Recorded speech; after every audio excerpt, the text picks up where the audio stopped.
What is up, people? It is I, Sergeant 16-Bit. As you all know, I am a huge fan of Sonic the Hedgehog.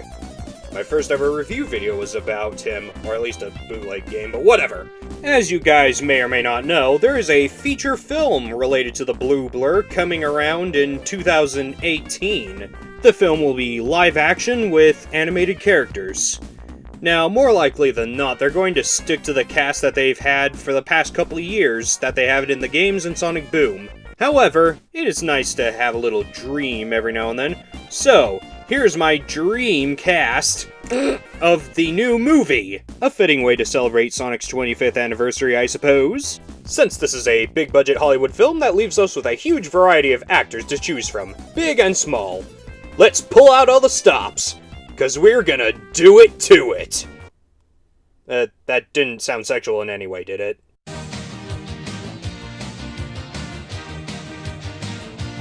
We're starting off this list with a trio of characters that haven't been playable in years, but managed to be hilarious and badass at the same time.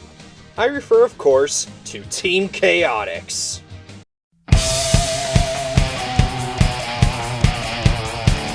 This detective agency is constructed of 3 dysfunctional but tough dudes. Charmy B, a hyperactive 6-year-old with a stinger you don't want to be tagged by. SPO, the soft-spoken chameleon blessed with invisibility powers and giant shurikens. And finally, Vector the Crocodile, the music-loving leader of the Chaotix who might not be the brightest bulb in the bunch, but doesn't take crap from anybody. He is tough as nails. For Charmy, I would pick an actor that's experienced with playing child characters, particularly hyper ones. For him, I would pick...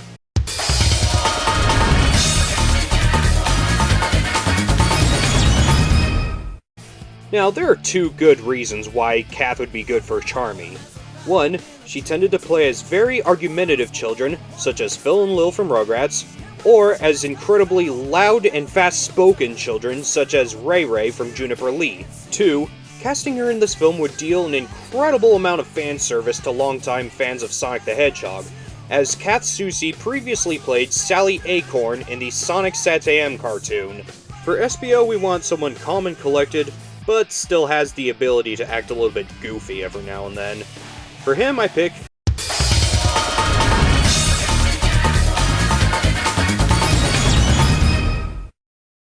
Good old Steve has had a lot of characters under his belt, in both anime and Western cartoons. He has also cemented himself as the go-to guy to voice Wolverine, whether it be in animated works or video games. I'm sure the voice he used for Beta Ray Bill would fit just fine. For Vector, it was a pretty tough call between Jim Cummings and John DiMaggio. On the one hand, it would be a pretty good in-joke to have a former voice of Robotnik return as another Sonic character, but on the other hand, John's voices tend to be more loud, bombastic, and snarky, such as the case of Jake the Dog or Bender Rodriguez. Not only that, but Mr. DiMaggio's voice tends to be more fitting for Vector age-wise. I mean, we want him to sound mature, not elderly. Sorry Jim, we love you and all, but I'm gonna have to go with Mr. John DiMaggio.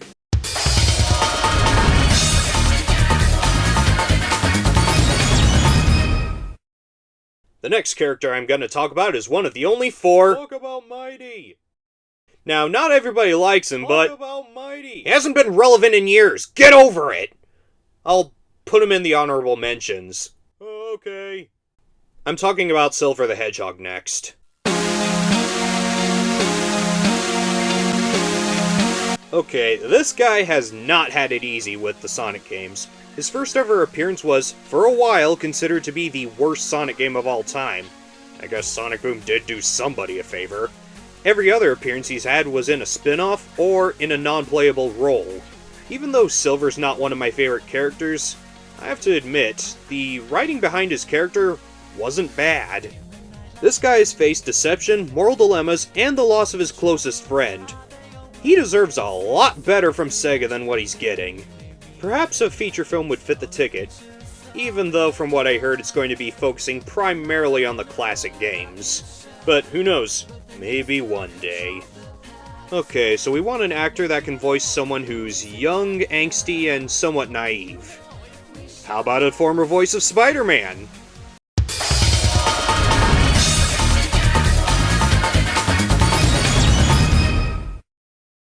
Let's see, Spider-Man, Jack Darby from Transformers Prime, young Disney's Hercules, back in the 90s. Yeah, I think we've said enough here. Now, some of you guys are probably going to hate me for giving this particular character any kind of attention like this, but you guys are probably going to hate me for giving this character any kind of attention like this.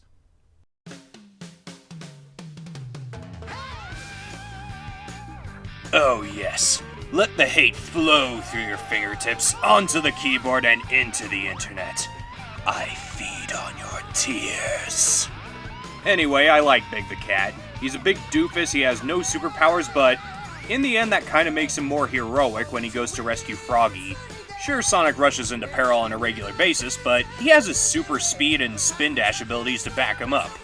Big, on the other hand, he just has a fishing pole. Going into danger to rescue his friend even though he doesn't have any superpowers, special gadgets, or anything like that? That takes balls, man. Now, Big's voice will have to be fitting of his personality. Big and doofy and a little bit goofy. Actually, come to think of it, hey Jim, we just found you a spot.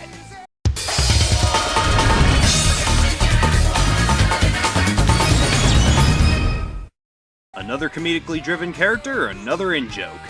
Former voice of Dr. Robotnik, voicing Big the Cat.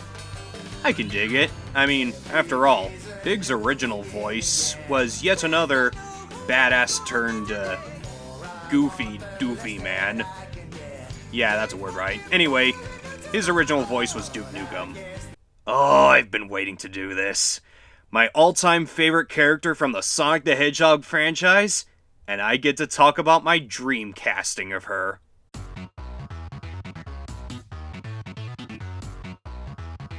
Yep, 2 cat characters in a row. What are you gonna do about it, huh?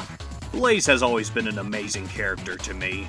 Aside from the fact that she's, well, royalty, I felt like she was one of the most relatable characters in the whole series. She tends to beat herself up over responsibility, she tends to have a guilt complex, and she tends to be a little too abrasive towards her friends at times. These are very believable problems that an everyday person can go through. Well, except for the whole holding the fate of 2 worlds in her own hands thing, you know? But enough about that, let's pick a voice. Now, we want a voice actor that can sound majestic, while is also experienced in expressing guilt, and can switch from calm and collected sounding to completely enraged. Once again, I might make some people angry, but who cares? I do not. This is my show. Screw you, you're not the boss of me.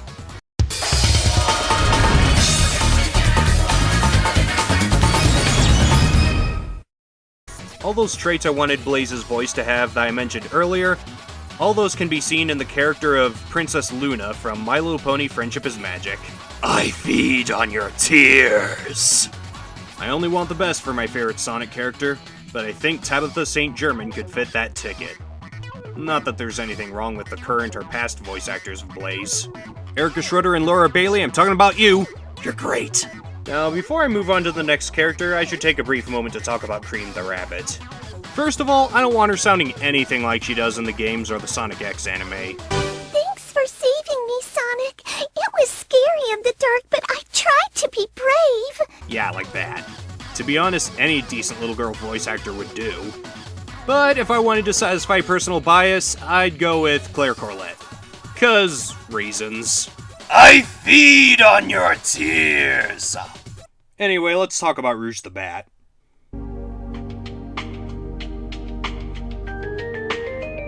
She's essentially the Fujiko Mine of this series, Furry's lover, anti-Betty Boops of the 20s hater. But who would be the most fitting voice for this flirtatious but sly and oh so sassy jewel thief? My personal choice would be...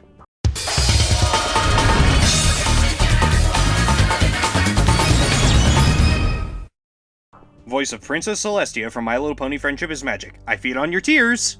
Not only does Nicole sport a deep, mature-sounding voice, but she also has experience playing flirtatious characters like Jennifer Walters from Ultimate Wolverine vs. Hulk. I think both those qualities more than justifies my decision. Now that we're done talking about Rouge, time to talk about the edgelord people keep shipping her with.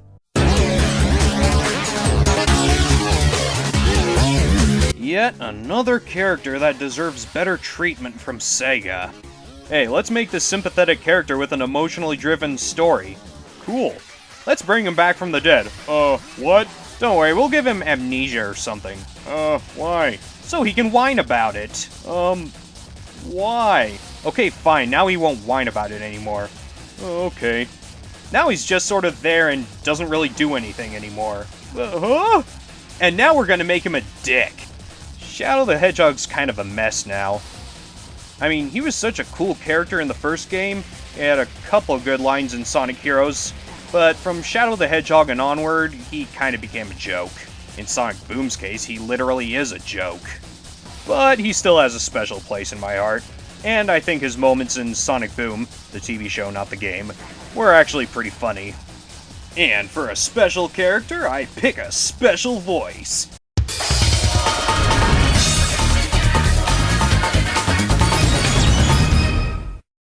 But Sarge, didn't you already pick Steve Blum to voice SPO? Why, yes I did, but here's the thing.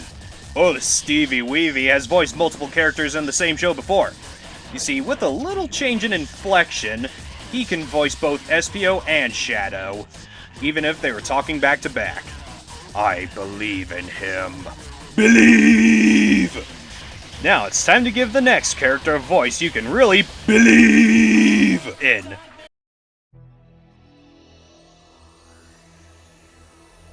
Oh yeah, we're finally reaching Sonic's closest friends on this list. Now, Amy has had a little bit of change in personality in Sonic Boom as compared to her classic counterpart, but for this list I'm just going to stick with my decision based on the classic personality, okay? Amy, the girl with the bubbly attitude. Amy, Sonic's lovesick stalker. Amy, she may look innocent now, but don't piss her off, 'cause she'll freaking kill you. Now, what voice actor do we all know that can be all like, happy, nice to meet you, one moment, but then be all like crazy psycho murder pants the next second?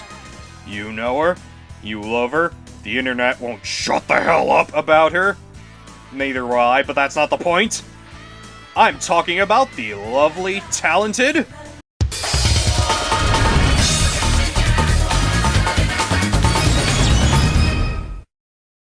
Yeah, I bet a few of you guys figured she'd be on this list, especially considering some of my past decisions. Tears. All she has to do is use her natural speaking voice, be all bubbles one second, and be all like...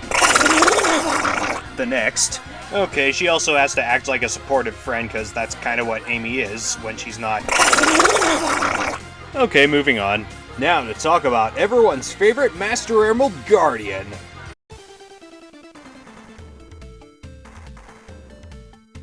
Here he comes. He's tougher than the rest of them. The best of them, you could call him Nipples. I like Sahiro Chuckle. He rather flexes. Fingers! Now, this guy may have been gullible enough to be tricked by Eggman 3 times, but he has a strong sense of responsibility, and he's tough as nails. Now, before Shadow came along and then eventually Blaze, Knuckles was my favorite character. He was super badass when he wanted to be, and he was a ton of fun to play as. If anyone deserves a celebrity voice actor, it's this guy right here. Which is why for Knuckles the Echidna, I choose...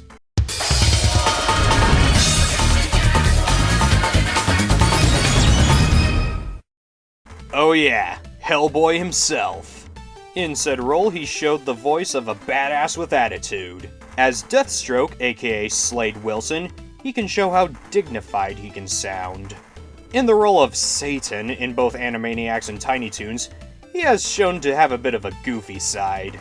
All three of those things? 100% Enchilada Man! Thank you, good night! And now we discuss one of the most endeared video game sidekicks of all time.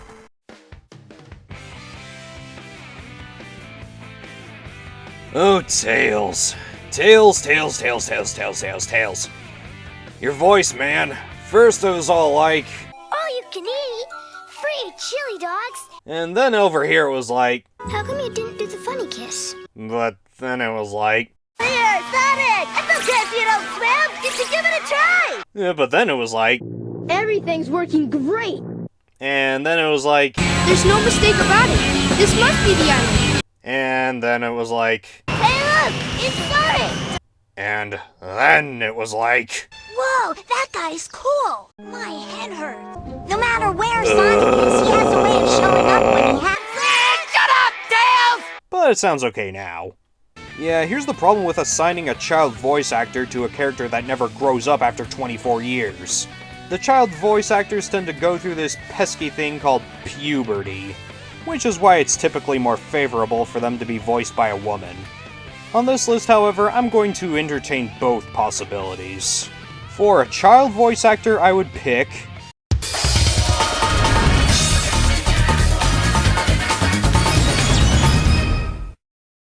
For a woman, I would pick...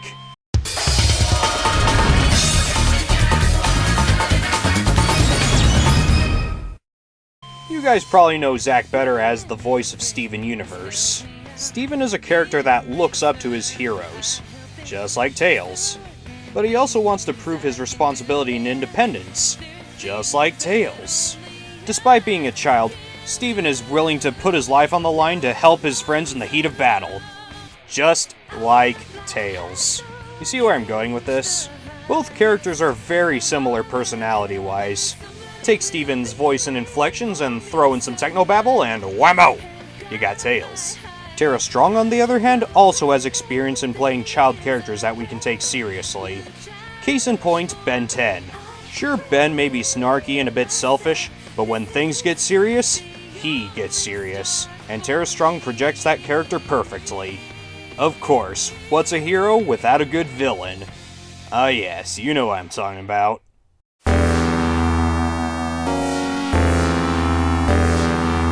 Eggman has had a great slew of voice actors over the years. Even in the worst years of Sonic's history, Eggman has always been portrayed with a certain gusto that's unmatched by any other character. Whether it be through Long John Baldry, Remind me to award myself the Medal for Excellence in Supreme Rottenness. Jim Cummings, I know the Hedgehog will come for you, dear girl. And when he does, I have a surprise. heck, even Sonic Underground got a pretty good performance from Gary Chalk. Of course, I think everyone's favorite Eggman is the current one, Mike Pollock. Although, considering that this movie's gonna be live action, we can probably expect a live actor to play as the Good Doctor. Of course, if I had my way, I'd put a bald cap on Mike Pollock, give him a costume and a fake mustache, and voila! There's your Dr. Eggman right there. But knowing Hollywood, they're gonna probably pick a celebrity to play him. Now, if I had my way in regards to that, I would certainly pick...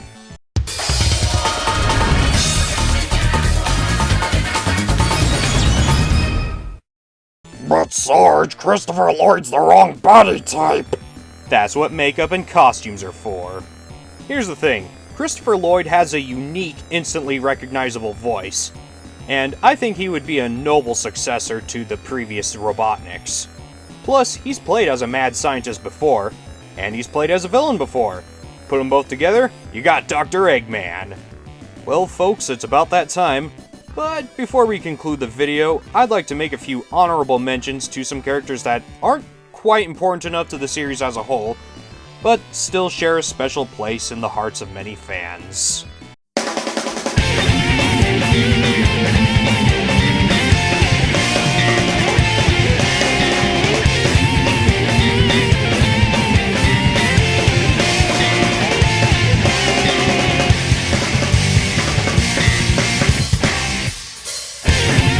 Alright folks, the moment you all been waiting for.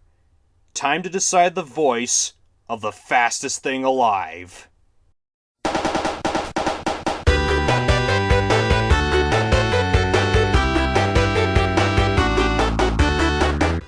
I tell you folks, it was not easy picking a voice for this guy. We've had a lot of voice actors in the past portray teenagers in many different ways. It took careful examination of Sonic's past voices to get this just right. Eventually I narrowed it down to 3 choices. Scott Menville, though I enjoyed his portrayal of Robin in Teen Titans, seemed more fitting as a teenage version of Tails rather than Sonic. His voice is just a little bit too high-pitched when he's portraying teenage characters. At least too high-pitched for Sonic. Jason Marsden, though he's a great actor too, the occasional cracks in his voice would make it pretty difficult to take Sonic seriously as the main hero. Sorry guys, I like both of you, but in the end, I could only choose one.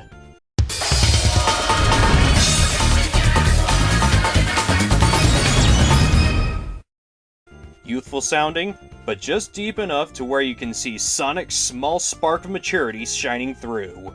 With Spicek's role as Tai Kamiya, he can express Sonic's ability to get serious when he needs to be.